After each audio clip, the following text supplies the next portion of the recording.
네, 우리 시편. 시편 하면 우리가 상당히 반갑죠. 우리 예수님을 믿는 사람들뿐만이 아니라 비기독교인이라 할지라도 많은 분들이 애송하고 애창하는 또 애독하는 그런 시편입니다. 올해는 좀 우리가 많은 노래를 부르고 또 많은 기도를 드리고 또 우리의 삶의 모습 자체가 우리 생활이 찬양으로 이어질 수 있는 그런 계기가 됐으면 싶습니다. 자, 시편을 우리가 한번 대충 보시면은 뼈대 이런 프레임을 좀 보시면은 우리 뭐 이미 잘 아시겠지만은 한번 조금씩 짚어가면서 살펴보도록 하겠습니다. 시편은 총 1편부터 150편까지 엮어진 시입니다. 구성을 보면 시편이 1편부터 150편까지 있는데요. 총 5권으로 나누어져 있습니다. 시편이 이렇게 한 묶음으로 되어 있지만은 그 내용상으로나 모든 형식상으로나 모든 주제상으로나 이런 것들이 좀 구분이 되어 있어요. 그래서 이런 것들을 하나씩 이렇게 묶어서 편집을 해 놓은 것이 한 5권의 책으로 그렇게 만들어져 있습니다. 왜 이 학자들이 또 편집하는 사람들이 5권으로 이렇게 구성을 했을까 보니까 그 모세오경을 많이 듣고 알고 있는 것들을 반영한 것 같아요. 특별히 이스라엘 백성들은 모세오경이 그 신앙의 기본이고 기초인데 이걸 토대로 해서 시편을 아마 그렇게 각각 5편으로 나누지 않나 그렇게 생각이 듭니다. 각 권의 끝부분은 짧은 송용, 영광성으로 끝을 맺습니다. 보면 한 예를 들자면 시편 41편 13절에 이스라엘의 하나님 여호와를 영원부터 영원까지 송축할지어다.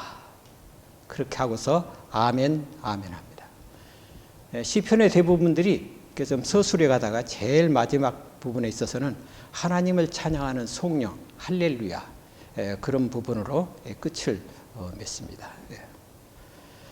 그리고 이 시편은 좀 다른 시와 좀 달리 이 곡조가 있고 이 가사에 맞춰서 붙인 시인데요. 이미 존재하던 선율의 가사를 붙인 것이다. 이미 부르고 있는 그 노래에다가 그에다가 가사를 얹어서 만든 시가 시편이다. 그리고 악기로 반주된 뜻 보임. 그러니까 시를 낭송을 할 때 그냥 육성으로 낭송할 뿐만이 아니라 여러 악기들을 또 현악 이런 것들을 타악기나 이런 것들을 동반해서 함께 맞추어서 부르는 노래입니다. 그래서 우리 시편을 읽어보시면 아삽의 시 쭉 나오면서 무엇과 무엇에 맞춘 노래 이렇게 쭉 나오지 않습니까? 그런데 그 대부분의 시들이 그런 형식으로 만들어져 있습니다. 시편 1편과 2편은 시편 전체의 서론이라고 보면 되겠습니다. 우리 시편 1편 우리 김민순 집사님 한번 외워보실 수 있어요? 복 있는 사람은 자 한번 해보세요. 복 있는 사람은 악인의 꾀를 쫓지 아니하며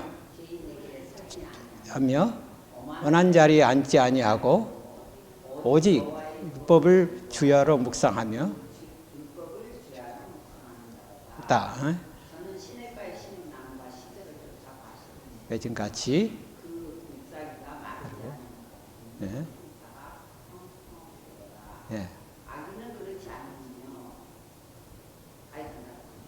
오케이. 하여튼 1장 1편 2편은 이 시편의 전체적인 것 앞에 있는 서론으로 우리가 구분을 하고 있고요. 1편은 율법을 주야로 묵상하며 사는 삶. 그 삶이 복된 삶이다. 그렇게 사는 사람들은 결국은 2편에 가서 메시아가 이 땅에 도래할 것을 노래하면서 그렇게 준비된 사람들만이 천국을 또 예수님을 맞이할 수 있는 그런 준비를 할 수 있다라고 그렇게 서술하고 있습니다. 이처럼 시편은 하나님의 백성이 율법을 따라 살아가면 메시아를 통해이라고 잘못 썼습니다. 통해 새로운 시대가 열릴 것에 대한 강한 기대를 표현하고 있습니다. 그래서 복 있는 사람들의 그 소망은 뭡니까? 메시아의 간절한 기다림, 그 기다림을 가지고 시를 썼습니다. 이 편은 주로. 그리고 시편 146편부터 150편, 제일 마지막 부분이죠. 146편부터 150편은 시편 전체의 결론입니다. 결론에 해당하는 5편의 시편, 그러니까 146, 147, 148, 149, 150편, 이 5편의 시편은 모두 뭘로 끝나는가 하면 할렐루야로 시작하면서 할렐루야라고 끝납니다. 아주 시편 150편을 우리 읽으시면 아주 장엄하지 않습니까? 마지막 오케스트라가 연주하는 것처럼 그렇게 마지막 그 부분을 그렇게 장식하고 있습니다. 자, 시편을 읽는 방법, 오늘 교과 공부의 제목이 되겠습니다. 이번 우리는 한 기 동안 시편을 연구하게 되겠는데요. 우리가 신학적인 메시지도 되기도 하겠지만은 우리의 삶이 시로, 노래로, 그렇게 기도로, 찬양으로 드려져야 된다는 것이 시편의 이번 교과 공부의 목적이고 이유인 것 같습니다.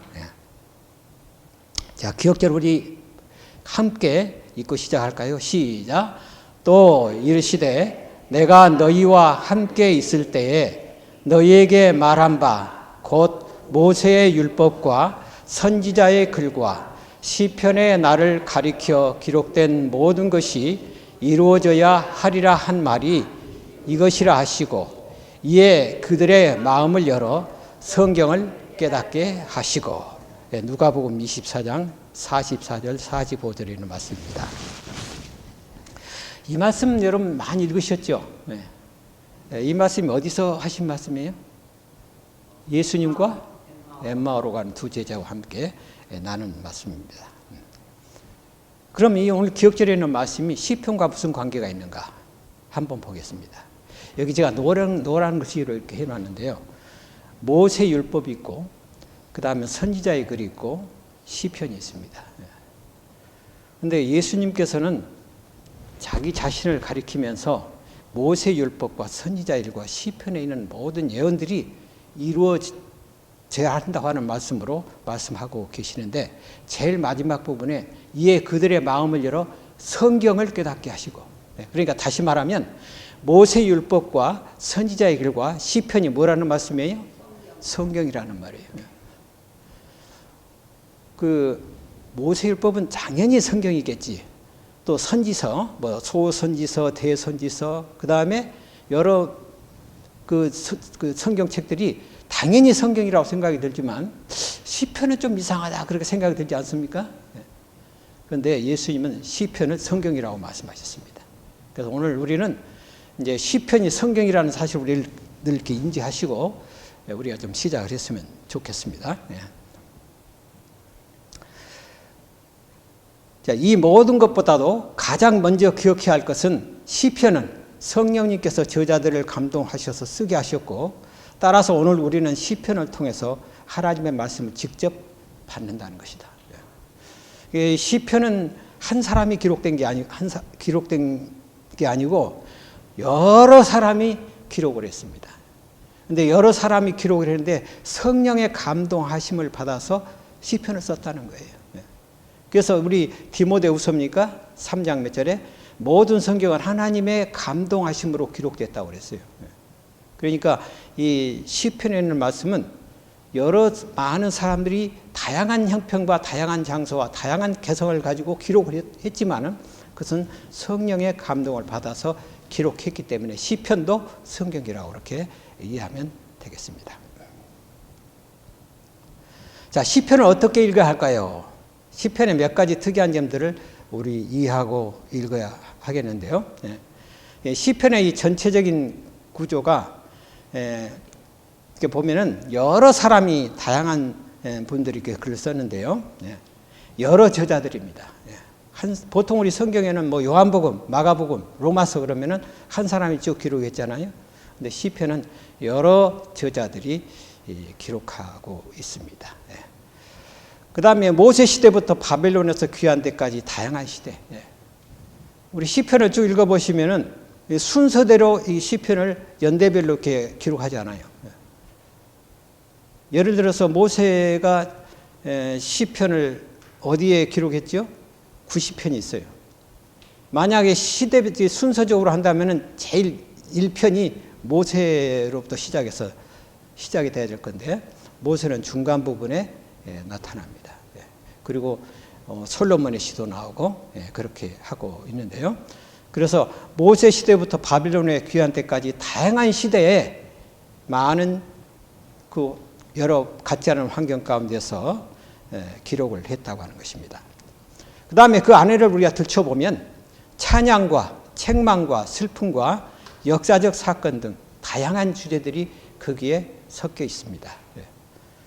그래서 이 시편을 읽어보면은 우리 그 TV를 보면은 종합 예술이라고 그러잖아요. 음악도 나오고 또 인물이 출연하고 있고 시나리오가 있고 그 다음에 여러 그 사람들이 그 한 작품을 만들기 위해서 동원하지 않습니까? 그런데 시편을 읽어보시면은 다 동원이 돼 있어요. 거기에 아주 얼망졸망하니 다 기록이 됐기 때문에 어떤 사람이 읽어도 거기에 흡수되고 감동을 받는다는 것입니다. 그 다음에 다양한 형식으로 그렇게 구성이 되어 있습니다.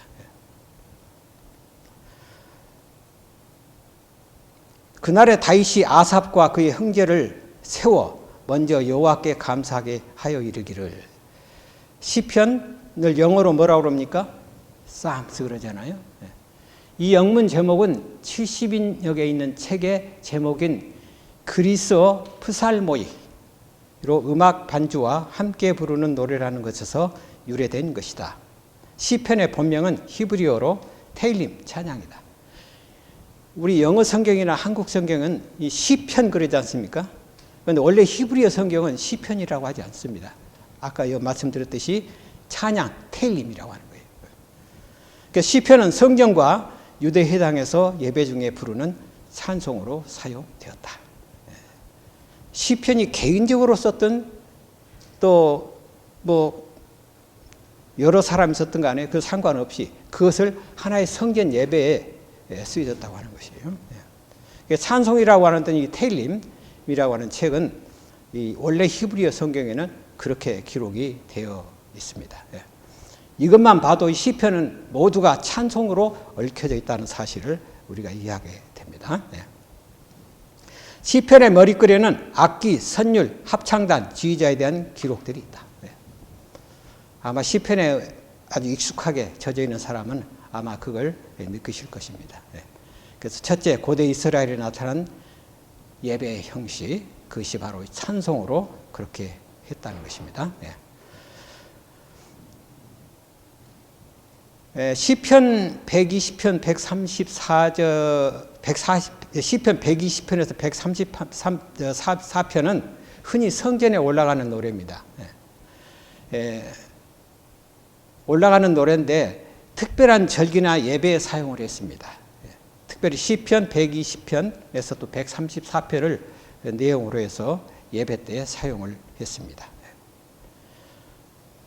신약세의 초기 교회도 시편을 예배 찬송가로 사용했습니다. 그러니까 구약 시대뿐만이 아니라 계속 이어오면서 신약 시대에도 이 시편을 하나의 예배의 하나의 큰 말씀으로 이렇게 사용을 하고 있습니다.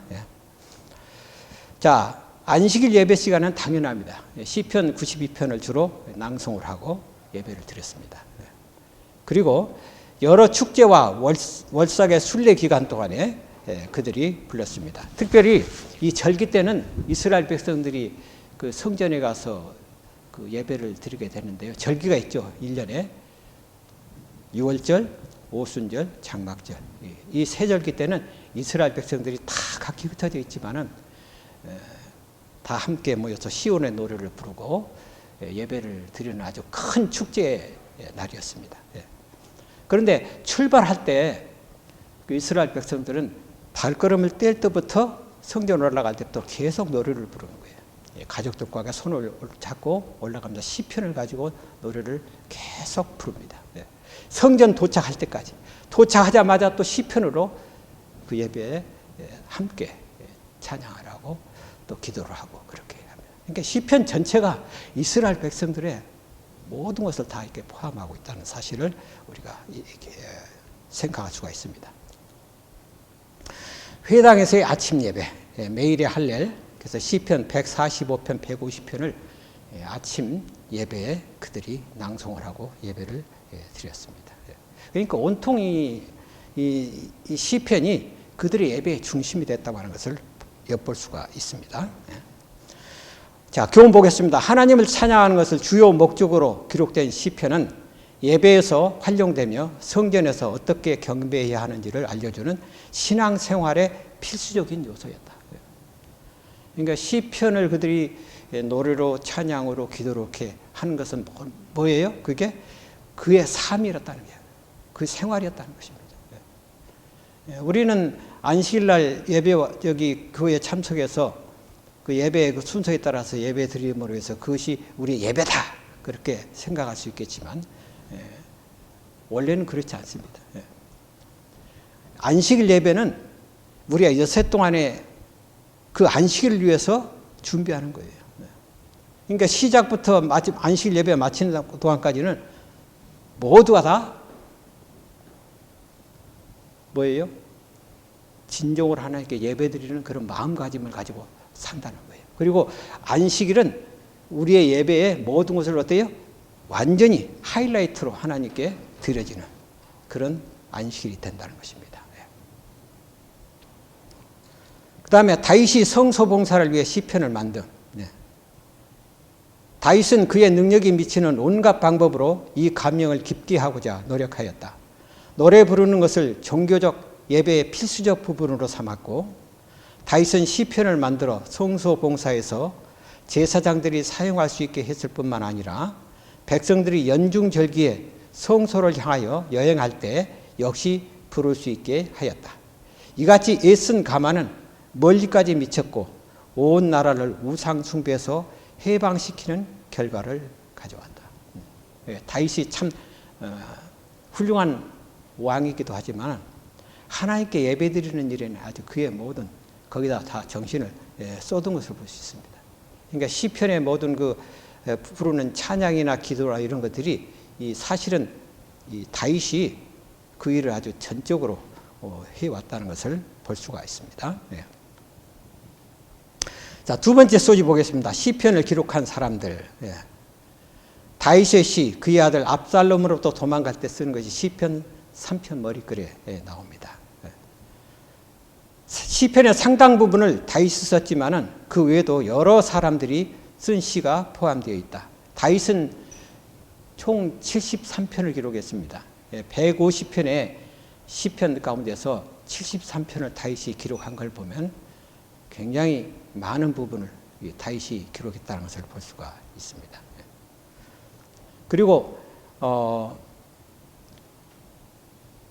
우리 성경을 딱 펴시면은 시편에 누구가 기록이 되어 있다, 누가 쓴 시 그렇게 되어 있잖아요.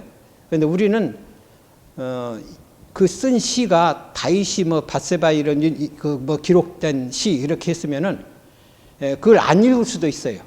그런데 원래 히브리어 성경에는 무엇을 맞춘 노래 시 그것들 제 1편으로 이렇게 1편으로부터 시작을 합니다.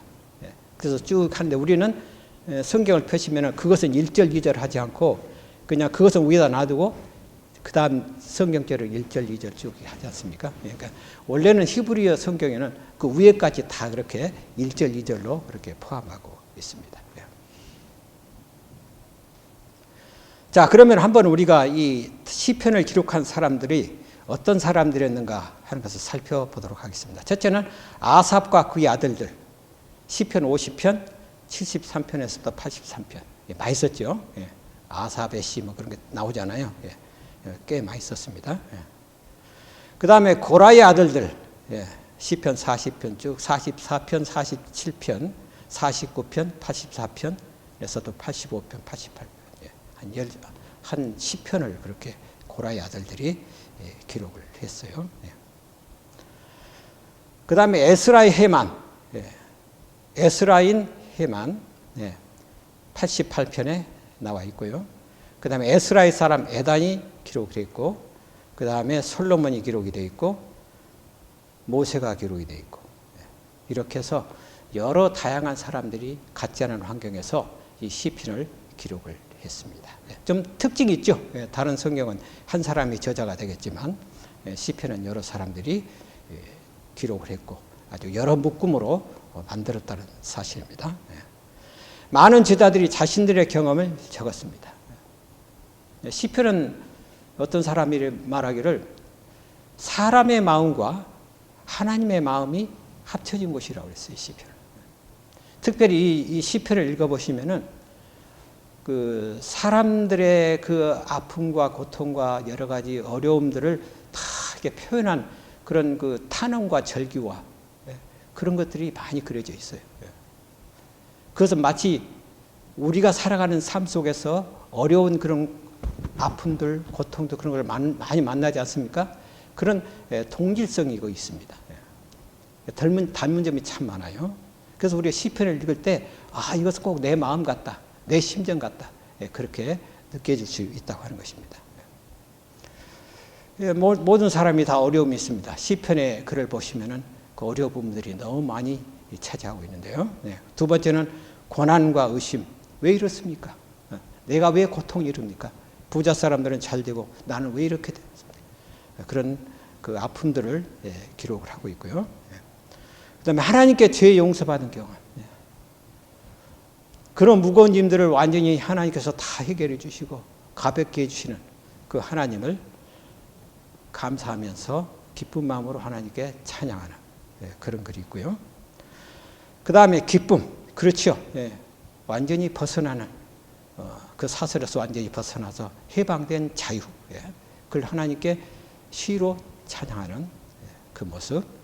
그 다음에 하나님의 사랑과 변함없으신 품성을 묵상하고 감사. 우리 하나님은 자비하시고 노하기를 더디하시고 참 이 모든 만물을 창조하신 그 하나님이심을 노래하는 그리고 감사하고 묵상하는 그런 시가 있고요. 그 다음에 하나님 안에서의 소망입니다. 우리는 이 땅이 아니고 영원한 하나님께서 예비하신 그 땅이 우리를 위해서 기다리고 있다고 하는 사실을 생각하면서 그들의 어려움을 참고 견뎌내는 그 시가 또 시편에 있습니다. 하나님의 약속들을 신뢰함. 하나님께서 약속하신 그 약속은 절대 변함이 없으시고 꼭 이루어주게 해주시는 그 하나님이심을 신뢰하고 묵묵히 참아가는 그 모습이 그려져 있습니다. 구원받은 간증. 깊은 통해와 그 절박함에서 하나님께서 구원해 주시는 그 기쁨을 간증하는 그런 글도 시편에 포함되어 있습니다. 사실 우리가 이걸 쭉 보면은 바로 우리들의 이야기입니다. 시편은 뭐 다른 사람 얘기가 아니고 그 시편을 읽어보면 마치 내가 가지고 있는 마음, 심정 그런 것들을 우리가 경험하게 됩니다. 구원해 주시기를 간구합니다. 하나같이 그들이 시를 써가면서 하나님께 구원해 주시기를 갈망하는 그런 시로 엮어져 있습니다. 자, 교훈 보겠습니다. 시편은 다양한 기자들이 경험한 하나님의 은혜와 구원에 대한 간증으로 가득하다. 고난 중에 도움을 간구하는 그들의 현실은 오늘날 인류의 삶과 연결되어 있다. 이것은 다른 책이 아니고 바로 우리 책이라는 거예요. 시편은 우리들을 그대로 묘사하고 있고 우리들의 심정을 그대로 그려놓았기 때문에 이 시편은 우리가 굉장히 가깝고 친근한 책이라는 사실을 우리가 경험하게 되는 것입니다. 솔로몬은 성령의 감동을 받아 만 사람에 뛰어나다. 그 전체가 사랑스럽구나라는 말로 그분에 관하여 기록하였다. 솔로몬은 상당히 시상이 풍부한 것 같아요. 우리 아가서를 읽어보시면은 참 너무 그 아름답게 묘사되어 있지 않습니까? 예언적 안목으로 그분을 바라본 다윗은 그분에 대해 왕은 인생보다 아름답다고 말하였다. 다윗은 시편에서 예수님을 왕으로 묘사하고 있습니다. 세 번째 소지입니다. 인생의 모든 때를 위한 노래. 사실 우리가 살아가는 이 때가 인생사가 어떤 때는 슬플 수도 있고 기쁠 수도 있고 참 희비한 뭐라고 그러더라. 하여튼 그건 희비가 엇갈리는 그런 삶 속에서 살고 있지 않습니까? 예. 인생의 노래인데 이 시편이 그러합니다. 하늘이 하나님의 영광을 선포하고 궁창이 그의 손으로 하신 일을 나타내는도다. 얼마나 하나님을 찬양하는 그런 시로 이렇게 묘사하고 있습니까? 시편에는 사람이 만나는 모든 경험들과 하나님과의 관계를 포함한 다양한 주제들이 담겨 있다. 시편에는 그렇게 우리의 삶을 아주 솔직하게 그려놓은 주제들로 가득 차 있습니다. 자, 그걸 한번 우리가 세분화시켜 보면 창조주, 왕, 심판장이신 하나님을 찬양합니다. 그냥 하나님을 찬양하는 게 아니고 창조주 하나님, 이 모든 만물을 창조하신 하나님에 대해서 찬양하라고 왕이신 하나님, 그리고 심판장이신 하나님을 찬양하고 있습니다. 그 다음에 하나님의 풍성한 축복을 감사합니다. 그리고 삶의 문제들을 해결해 주시기를 간구합니다. 그러니까 한 주제로 흘러가는 것이 아니라 다양한 주제가 섞이면서 그 우리의 삶의 입장을 하나님께 그대로 고백하는 겁니다. 찬양도 하고 감사도 하고 간구도 하고 현실적인 삶의 지혜를 담은 시편. 우리가 그러할지라도 어려운 공경에 빠져 있다 할지라도 하나님께서는 우리에게 성경을 통해서 지혜를 주신다는 거예요. 어떻게 이런 문제들을 잘 해결할 것인지에 대한 그런 해결책을 이 성경을 통해서 우리에게 보여주고 있습니다. 예수님을 왕과 해방자로 소개하는 왕의 시. 갇혀있고 묶여있는 우리들에게 하나님께서 우리를 해방시켜 주셔서 왕으로서 군림하셔서 우리를 끝내 하늘로 데려가시는 그 웅장한 모습을 그려주고 있습니다. 그래서 사람마다 이 탄식이 있고 아픔이 있지만은 그것은 잠시요. 하나의 과정이고 그렇지만 하나님께서 끝내는 우리를 데려오신다는 말씀으로 결론을 내고 있습니다. 역사 속에 나타난 이스라엘을 향한 하나님의 신실하심. 시편을 읽어보시면은 그 역사에 하나님께서 인도하신 역사들을 쭉 얘기하지 않습니까? 과거에 하나님께서 애굽에서 인도하셨거든요. 쭉. 한 번도 멈추지 않고 끝까지 그들을 붙드시고 인도하시는 그 신실하신 하나님에 대해서 묘사를 하고 있습니다. 시편은 시 형태로 쓰여졌다. 히브리어의 시는 우리의 시와 몇 가지 다른 점이 있다. 우리는 주로 이 시를 쓸 때 너무 좀 단편적이에요. 뭐 우리가 보고 있는 느낌 그런 것 감정, 서정시, 뭐 서사시 뭐 이런 거 있지 않습니까? 그런 걸로 우리가 시를 많이 그려지고 있지만은 이 시편은 그런 것과 완전히 다릅니다. 자, 평행법이라는 게 있어요. 이 시편을 쭉 구조를 보시면 단어나 문구, 주제를 대칭적으로 연결하고 생각을 반복하거나 대조한다. 시편을 읽어보시면 다른 낱말로 표기를 하고 있지만 반복하는 그런 평행법을 쓰고 있는데요. 예를 들자면 주의 손가락으로 만드신 주의 하늘과 주께서 베풀어 두신 달과 별들을 내가 보오니. 좀 반복적으로 다른 표현을 썼을 뿐이지 이렇게 좀 강조점을 주고 있습니다. 형상 이미지는 여러 가지 비유를 사용하고 있습니다. 예를 들자면 여호와 앞에서 큰 물을 박수할지어다. 여호와 앞에서 큰 물을 이 큰 물을 어떻게 우리가 박수하겠습니까? 그런데 그런 하나의 그 비유를 들어서 하나님께 찬양하도록 그렇게 인도하고 있고요. 그 다음에 양단법이라는 게 있습니다. 글씨가 보이는지 모르겠습니다만은 대조되는 단어들을 써서 전체를 표현한 대조법을 이렇게 이것은 이렇게 하면 이렇게 어떻게 되느냐 이렇게 두 가지를 놓고 시편은 이렇게 기록하고 있는데요. 여호와 내 구원의 하나님이여 내가 주야라고 하는 말 주 앞에서 부르짖었사오니. 언어 유희 주제를 강조하기 위해 발음이 비슷한 단어들을 사용한 시편 96편 5절에서는 엘로힘 하나님의 엘로힘이라고 하지 않습니까? 엘로힘과 엘리림은 우상입니다. 그래서 같은 비슷한 말로 이렇게 쓰면서 하나님과 우상을 이렇게 구별하고 있습니다. 만국의 모든 신들은 우상들이지만 여호와께서는 하늘을 지었습니다.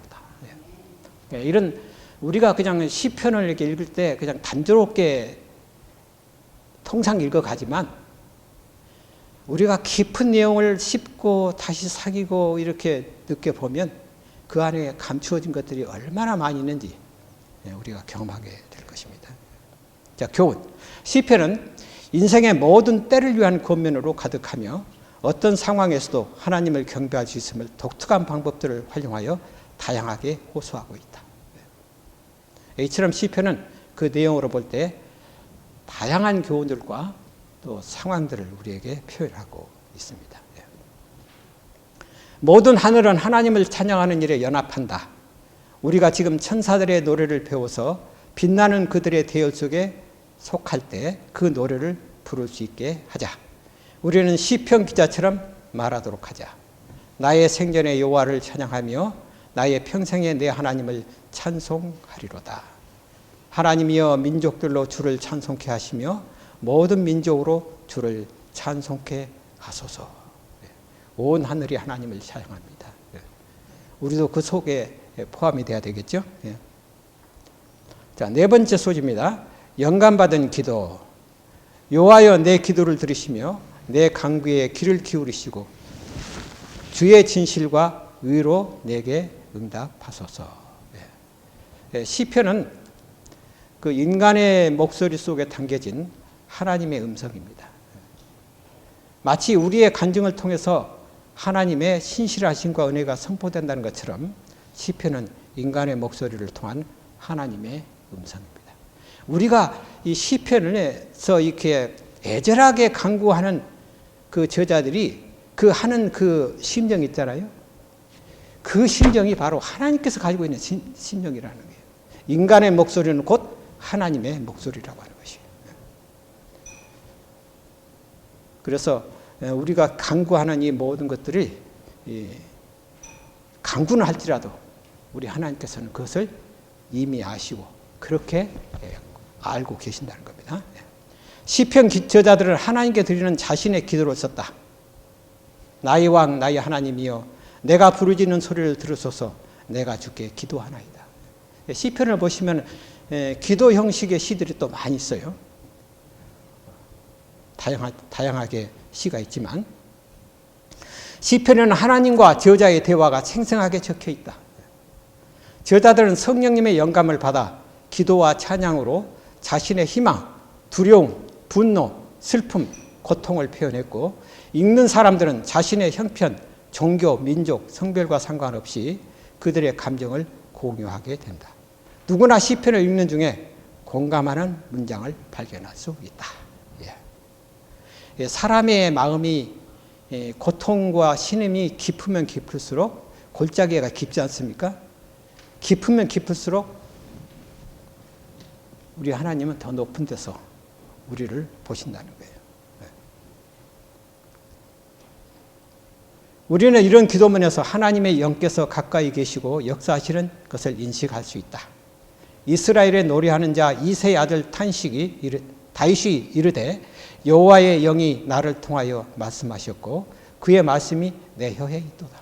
그러니까 본인이 기도하고 간구하는 것이 혼자 하는 것이 아니라 여기 누구도 함께 한다는 말씀이에요? 하나님께서도 함께 하시고 계시다는 거예요. 성령이 말할 수 없는 탄식으로 우리를 위해서 간구한다는 말씀이 성경에 우리가 볼 수 있는데 우리의 탄식이 바로 성령께서 하시는 탄식과 같다는 거예요. 그래서 이 시편을 읽어보시면 혼자 하는 것 같아도 하나님께서 함께 하신다는 사실을 우리가 엿볼 수가 있습니다. 또 하나님께서 우리의 기도를 들으신다는 확신으로 새 힘을 얻을 수 있다. 그러나 확실히 하나님께서는 내 말을 들으셨으며 내 기도 소리에 귀를 기울이셨도다. 얼마나 확신 있는 기도입니까? 어설픈 기도가 아니고 확신에 찬 그런 기도를 한 걸 볼 수가 있습니다. 그래서 시편은 인간의 어떤 일방적인 고백이라기보다는 나에게 말씀하시는 하나님의 음성을 나의 목소리로 전달하고 있다고 하는 하나님의 계심을 알 수가 있습니다. 그렇기 때문에 우리는 시편을 통해 나에게 말씀하시는 하나님의 음성을 어떻게 한다고요? 들을 수 있다고 하는 것입니다. 자, 교훈. 시편의 내용은 기도와 찬양을 담고 있지만 그것은 우리를 위해 친히 간구하시는 성령의 감동하심을 통해 주신 하나님의 말씀이며 영감받은 기도이다. 참 우리가 이 기도할 때 누구를 보고 들으라고 하는 기도가 참 많아요. 그리고 그런 의식적인 기도를 많이 해요. 사실 우리가 기도할 때 하나님께 기도하는 것이지 누가 들으라고 하는 건 아니잖아요. 그런데 이 기도 자체도 하나님의 영감을 받아서 하나님께 기도를 해야 된다는 거예요. 그걸 많이 연습을 해야 될 것 같습니다. 하나님께서 나에게 어떤 기도를 해야 될지를 나에게 역사해서 그 기도가 하나님께 상달될 수 있도록 아주 너무 메마른 기도, 그런 기도는 우리가 좀 이제는 접고 정말 진지하게 하나님과 교통하는 그런 영적인 기도가 얼마나 우리가 필요한가 하는 그런 아쉬움이 있습니다. 모두가 드려야 할 기도입니다. 회의와 의원에 앉아있는 각 사람은 그의 마음속에 이 말을 기록해야 한다. 나는 현실과 영혼을 위하여 일하고 있다. 그러므로 나는 나를 행동하게 하는 동기에 대하여 하나님께 책임이 있다. 이것이 그의 좌우명이 되게 하라. 시편 기자의 기도가 그의 기도가 되게 하라. 여호와여 내 입 앞에서 파수꾼을 세우시고 내 입술의 문을 지키소서. 내 마음이 악한 일에 기울어 죄악을 행하는 자와 함께 악을 행치 말게 하시며. 이런 기도는 우리 모두가 함께 드려야 할 기도입니다. 자, 다섯 번째 마지막 소지입니다. 시편의 세계. 시편은 결국은 사람들이 쓰기도 했지만 그 주인공은 하나님이시라는 것입니다. 여호와께서 자기에게 기름 부음 받은 자를 구원하시는 줄 이제 내가 아노니 그의 오른손에 구원하는 힘으로 그의 거룩한 하늘에서 그에게 응답하시리로다. 시편 저자들의 삶과 같이 하나님은 우리의 삶의 중심에 계셔야 하며 우리는 모든 삶에서 하나님을 신뢰할 수 있다는 것을 알고 있습니다.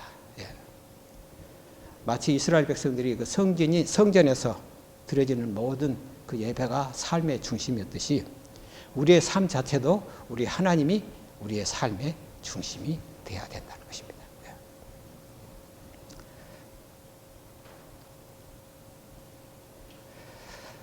자, 시편 16편 8절에 내가 여호와를 항상 내 앞에 생각해 모시며 아주 가깝게 느껴지는 기도입니다.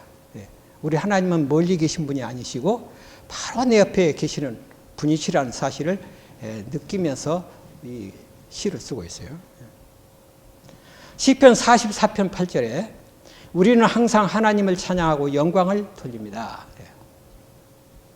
우리가 그냥 생각날 때만 기도한 것이 아니라 항상. 시편 46편 1절에 하나님은 우리를 보호하시고 능력을 주십니다. 시편 47편 1절에 즐거운 소리로 하나님께 외칠지어다. 이런 모든 이 기도가 기도문들이 얼마나 이게 멀리 생각하고 하는 기도가 아니고 바로 옆에 계신 분으로 이렇게 착시 현상이라고 했잖아요. 이렇게 뭘 봤는데 사실 잘못된 것이지만 그 사실인 것처럼 볼 때가 있어요. 그런 느낌으로 이 시를 쓰는 겁니다. 시편 57편 2절에 하나님의 은혜를 구하며 부르짖습니다. 시편 60편 8절에 하나님께 속마음을 털어놓습니다. 시편 82편 8절에 하나님께 정의로 심판해달라고 요구합니다. 시편 120편 7절에 하나님께서 우리를 악에서 구원하실 것을 믿습니다. 우리 하나님은 멀리 계신 분이 아니시고 가장 가깝게 우리와 함께 계신다는 사실을 시로 이렇게 시로 표현하고 있습니다.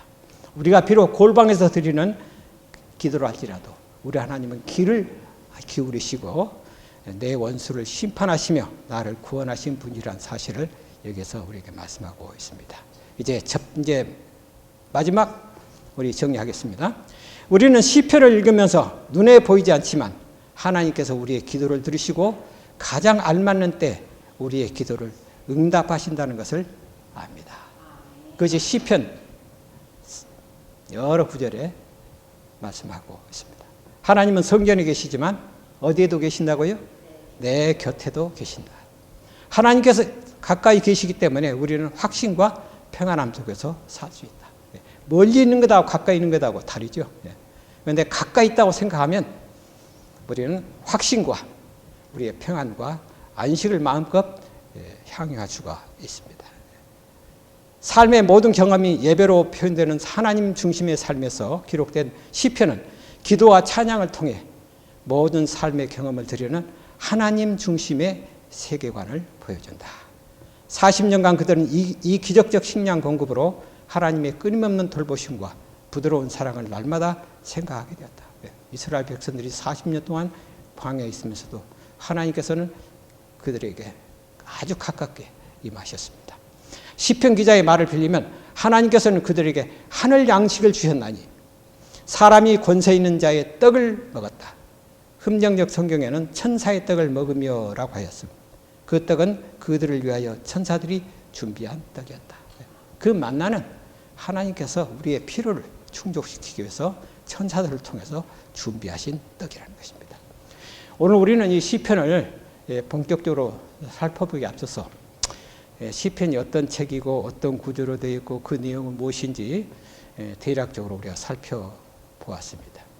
우리가 다시 말하면 이 시편은 우리의 생활이고 우리의 삶의 찬양과 기도와 또 하나님께 준비하신 그런 것들이 바로 우리 옆에 가깝게 있다고 하는 사실을 우리가 생각할 때 우리의 믿음이 더욱 확신에 차고 멈춤이 없는 그런 인내심을 가지고 충만 가운데 살라고 우리에게 권고하고 있습니다.